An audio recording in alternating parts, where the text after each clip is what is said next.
राधिका गोरी से विरज की छोरी से मैया कराए दे मेरो ब्याह राधिका।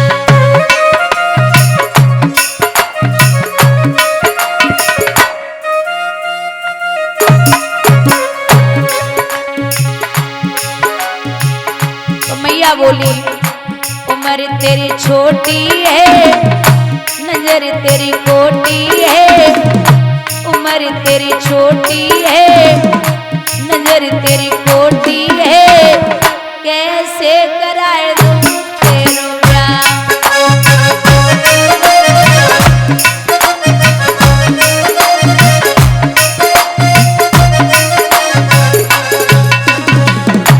तो भगवान बोले अगर तेने ब्याह ना कराओ तो सोच लिए मैया क्या ए जो नहीं ब्याह करावे तेरी गैया नाए चराऊं।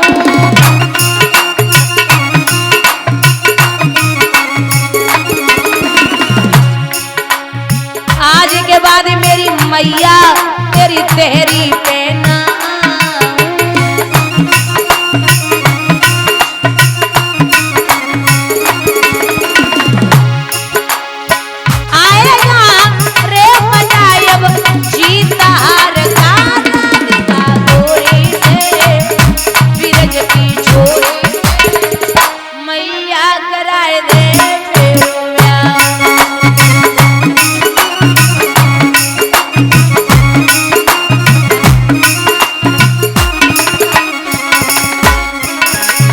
और मां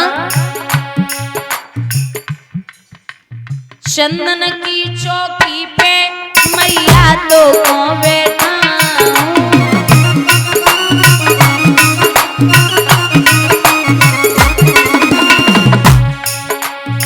अपनी राधिका से मैया में चरण तेरे दबा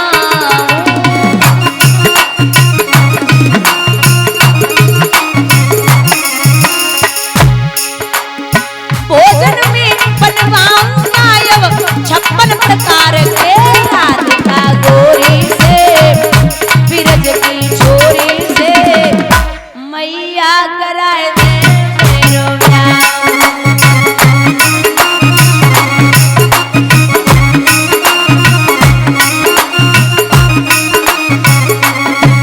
और माँ छोटी सी दुल्हनिया जब अंगना में डोले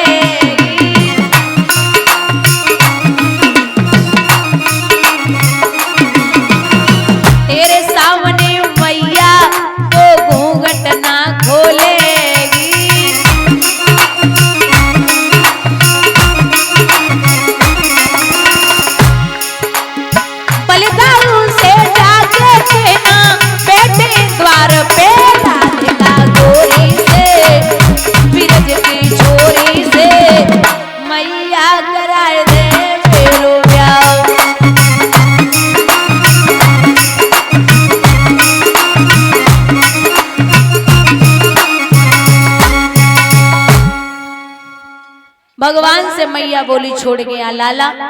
कृष्ण छोड़वे के लिए पहुंचे। कीर्ति ने बड़े प्यार से बिठायो, भोजन पानी करायो, कुशलात पूछी। यहाँ भगवान छोड़ के वापस आए। सुबह राधा के खरक में सब सखियां बैठी आपस में बातें कर रही हैं। शीला बोली ओरी बहना शंकर को खूब मनाओ है, उन मनमोहन के जिमावे को श्यामा को दूध जमाओ है। ललिता बोली ओरी आली कोरी ध्वनिया सजाई है, उन मनमोहन के जिमावे को दामा पे खबर पठाई है। आज कृष्ण मेरे घर पे आवेंगे। सब सखियां आपस में बातें कर रही, लेकिन एक लंबो घूंघट मारे बहू बैठी बनाए बोल रही। तो सखियन ने पूछी तुमने भगवान को नाए देखो का? तो बहू बोली कछु मत पूछो। क्यों? बहुत ध्यान से सुनना। ये जो बहू है ये ब्रज में एक सखा है जिसका नाम था सुंदर, और ये सुंदर की पत्नी थी माधवी। माधवी मतलब पहले विवाह होते थे तो 5 साल बाद विदा होती थी। तो माधवी जब तक अपने मायके में रही तो माधवी की मैया ने एक बात कही कि बेटी तू ब्रज की बहू है और तू ब्रज में सबसे बात करना, लेकिन एक कृष्ण से बात मत करना। बोले क्यों? बोले लाड़ो को इतना बड़ो छलिया है, अगर तू बा से बात करे को खड़ी है गई तो बाकी नजरें इतनी खतरनाक है, तू बाई की है जावेगी फिर पति को नहीं पूछेगी। मतलब ये बोल दिया कि वो छलिया है, लेकिन ये नहीं कहा कि वो ब्रह्म है। माधवी के दिमाग में वो बात बैठ गई कि कृष्ण छलिया है, कृष्ण से बात नहीं करनी।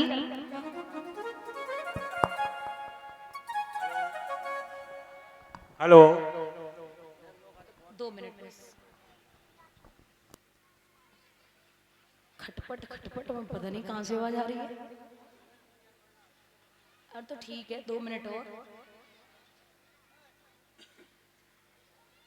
भैया माधवी जब पालकी में बैठ के आई तो कृष्ण रास्ता में ही मिल गए। भगवान बोले सुंदर सो कि भैया विदा कराए के लाए हो? बोले जी। तो भाभी कहाँ है? बोले पालकी में बैठी हैं। तो मुख तो देखने हैं। अरे बोले बिल्कुल देखो। सो भगवान मुख देखने के लिए माधवी को पालकी के पास पहुंचे। पालकी के पास जब गए बोले प्रणाम करता हूं भाभी। तो माधवी ने घूंघट करो। बोले भाभी जरा मुख दिखाइए, मैं यशोदा का बेटा कृष्ण हूं। जो सुनी के कृष्ण हैं तो महाराज पहले तो इतना पड़ो रहे लंबो डाल लियो जे वो ही है। जाके लाई मैया ने मना करी कि कृष्ण को चेहरा ना दिखाने, ये बहुत बड़ो छलिया है। भगवान दूसरी बार फिर बोले भाभी जरा मुख दिखाइए, मुझे भैया सुंदर ने भेजा है। माधवी ने चेहरा ना खोलो। तीसरी बार कृष्ण जवाब देते कि भाभी अगर आज आपने अपना मुख नहीं दिखाया तो मैं सौगंध खाता हूं कि ये कृष्ण जीवन में कभी अपना चेहरा नहीं दिखाएगा। इतना कह के भगवान चले आए। अब एक कहावत है कि वृंदावन में रहोगे तो राधे राधे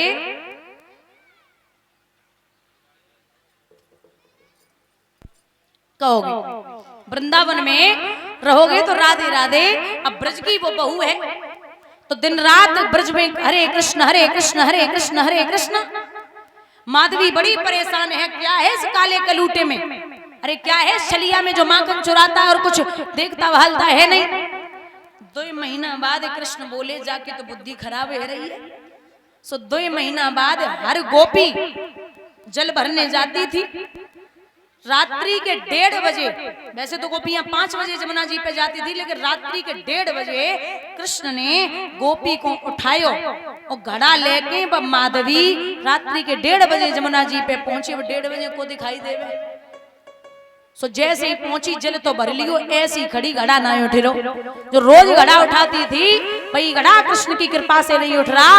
अब चारों तरफ देख रही कोई आवे तो घड़ा उठावे, और तब तक कृष्ण के पायलों की आवाज माधवी के कानन में पहुंची। सो माधवी को लगी कि कोई बूढ़ी बड़ी ब्रज की मैया आ रही। सो माधवी ने घूंघट कर लियो। अब कृष्ण बोले कि का घड़ा ना उठे रहो का? बोले ना उठाऊं क्या? सो कृष्ण घड़ा उठाए के लिए खड़े भये। जैसे जैसे घड़ा उठाए